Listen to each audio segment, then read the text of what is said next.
So whatever the binary searching technique that we have discussed for finding the nth root of the number, using that technique, let's write the Python logic right now. So here for binary searching logic, let me just initialize the left and also initialize the right.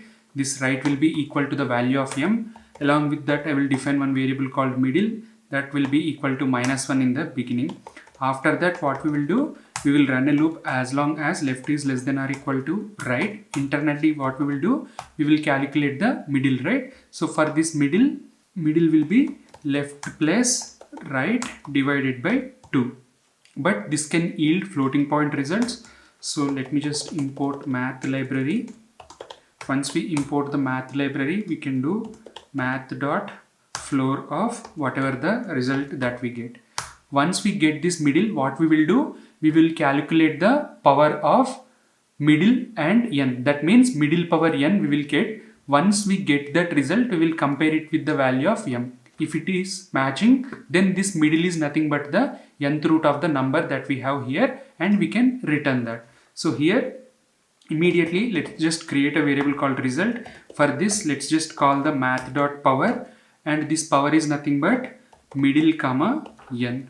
Once we have this, let's just go ahead and compare the results. If at all this result is equal to the value of m, that itself is the nth root, so we can directly return the middle itself. If this is not the case, there will be two scenarios, right? Either we need to search it in the left part or right part. That means from left till middle -1 or from middle +1 to right. So if at all the result that we have gotten is greater than the value of m that we have, that means we should decrease the result. If we need to decrease the result, we need to decrease the right to middle -1 so that the result will also go down, right? So here let's just update the right to middle -1.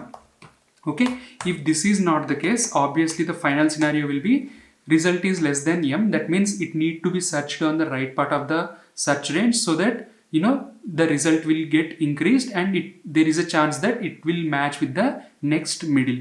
So here let's just update the left to the middle +1 so that logic will happen. And once this while loop execution is completed, as long as this condition is not matching, as soon as this condition is not matching, immediately we will return -1, indicating that there is no nth root for the given numbers that we have passed as arguments.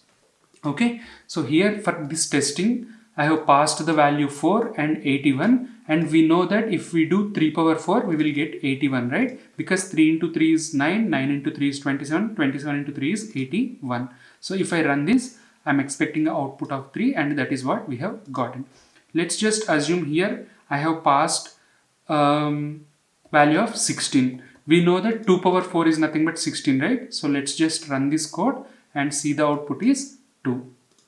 If at all here, if we do 1000, let's just pass 3 here. In that case, 10 power 3 is nothing but 1000, right? So if I run this now, see the output is 10. If at all, if I just pass only 100, there is no integer to which if we perform power 3, we will get the result of 100. So ideally it should return -1. So once I run it, see the output is -1. Similarly, you can pass the values for the n and m based on the nth root availability. It will either return the nth root of that number or -1 as the result. Okay, so that is how we effectively find the nth root of the given numbers using the binary searching technique.